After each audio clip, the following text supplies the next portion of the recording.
Hi everyone, welcome to Veggie. எங்கள் சேனலை இது வரைக்கும் நீங்கள் சப்ஸ்கிரைப் பண்ணலைன்னா சப்ஸ்கிரைப் பட்டனையும் பெல் பட்டனையும் கிளிக் பண்ணிவிடுங்க.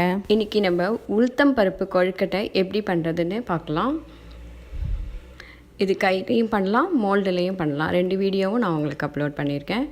இதுக்கு தேவையான பொருட்கள் எல்லாமே நான் டிஸ்கிரிப்ஷன் பாக்ஸில் மெஷர்மெண்ட்டோடு கொடுத்துருக்கேன், ரெஃபர் பண்ணிக்கோங்க. 1 கப் உளுத்தம் பருப்பை மூழ்கிற அளவுக்கு தண்ணி ஊற்றி ஒரு 4லேருந்து 5 ரெட் சில்லி ஆட் பண்ணி ½ அன் ஹவர் ஊற வச்சுருங்க. ½ அன் ஹவருக்கு அப்புறம் திறந்து பார்த்தீங்கன்னா தண்ணி ஃபுல்லாக அப்சர்வ் பண்ணியிருக்கோம். அதை நல்லா தண்ணியெல்லாம் புழிஞ்சிட்டு தண்ணியே இல்லாமல் மிக்சியில் போட்டு கரக்கரன்னு அரைச்சி எடுத்துக்கணும். இல்லை வடிகட்டிட்டு கூட நீங்கள் போடலாம். நான் கையாலேயே புழிஞ்சிட்டு போட்டு காமிச்சிருக்கேன் உங்களுக்கு. ரெட் சில்லியையும் நல்லா கிள்ளி போட்டுட்டு தேவையான அளவுக்கு உப்பு, பெருங்காயம் 2ம் ஆட் பண்ணிக்கோங்க. இப்போ இதை கொஞ்சம் கரகரன்னு இந்த பதத்தில் அரைச்சி எடுத்துக்கோங்க. நம்ம பருப்பு ஸ்டிக்லாம் அரைப்போமே அந்த மாதிரி அரைச்சி எடுத்துக்கோங்க. இப்போ இதை நல்லா உருட்டி வடையாவோ இல்லை உருண்டையாவோ தட்டி இதில் வேக வச்சு எடுத்துக்கணும்.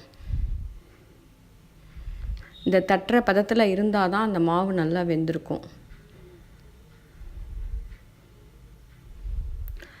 இப்போ பக்கத்துலேயே நான் தண்ணி கொதிக்க வச்சுருக்கேன். அதில் ஆவியில் வேக வச்சு எடுத்துக்கலாம். ஒரு 10 மினிட்ஸ் கழித்து தொட்டு பார்த்தீங்கன்னா கையில் ஒட்டாமல் வரும். அந்த ஸ்டேஜில் கேஸை ஆஃப் பண்ணிவிடுங்க.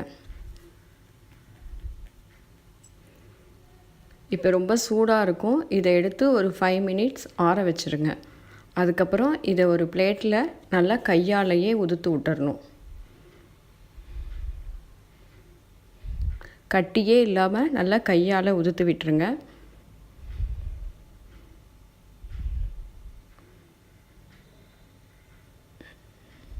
எல்லா உருண்டையையும் இந்த மாதிரி உதுத்து ரெடி பண்ணி வச்சுக்கோங்க. இப்போ இதுக்கு தாளிப்பு எப்படி பண்ணுறதுன்னு பார்க்கலாம். 2 டேபிள் ஸ்பூன் ஆயில் ஆட் பண்ணிக்கோங்க. கடுகு தாளிச்சிட்டு கொஞ்சமாக கருவேப்பிலை போட்டுக்கலாம்.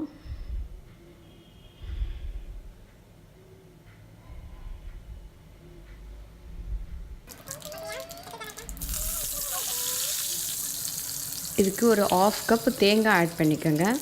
தேங்காயும் போட்டு கொஞ்சம் ஒரு 5 மினிட்ஸ் ஃப்ரை பண்ணிக்கலாம். தேங்காய் எதுக்கு ஆட் பண்ணுறோம் அப்படின்னா அந்த உளுத்தம்பருப்பு கொழுக்கட்டை நல்லா உள்ளே சாஃப்டாக இருக்கும். அப்போ தான், இல்லைன்னா கொஞ்சம் ஹார்ட் ஆகிடும். அதோடு சேர்த்து ஆட் பண்ணும்போது நல்ல டேஸ்ட்டாகவும் இருக்கும்.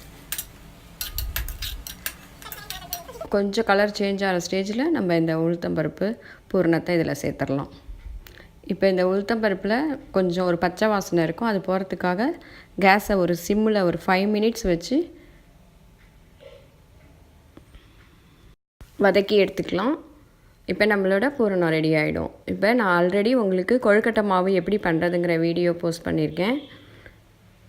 அதுக்குள்ளே நம்ம பூரணா எப்படி வைக்கலாங்கிறத பார்க்கலாம். இப்போ கொழுக்கட்டை மாவை நல்லா காட்டன் டவலில் ட்ரை ஆகாமல் மூடி வச்சதை எடுத்து உருண்டையை தட்டி எடுத்துக்கோங்க. இந்த மாதிரி உள்ள ஒரு 1½ ஸ்பூன் அளவுக்கு பூரணா வைக்கலாம். பூரணா வச்சு அழகாக அதை அப்படியே பூரணா தெரியாத அளவுக்கு மூடிடுங்க. கொழுக்கட்டை மாவு இந்த மாதிரி இருந்தால் தான் நீங்கள் இழுத்த இழுப்புக்கு வரும். கொழுக்கட்டை நம்ம ஷேப்புக்கு வந்துடுச்சு. இதை இப்போ நம்ம இட்லி வேக வைக்கிற மாதிரி இட்லி தட்டில் வேக வச்சு எடுத்துக்கலாம். நான் ஆல்ரெடி தண்ணி கொதிக்க வச்சுருக்கேன்.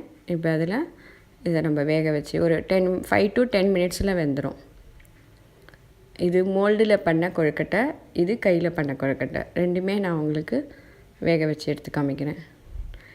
இப்போ நம்மளோட சுவையான கொழுக்கட்டை ரெடி.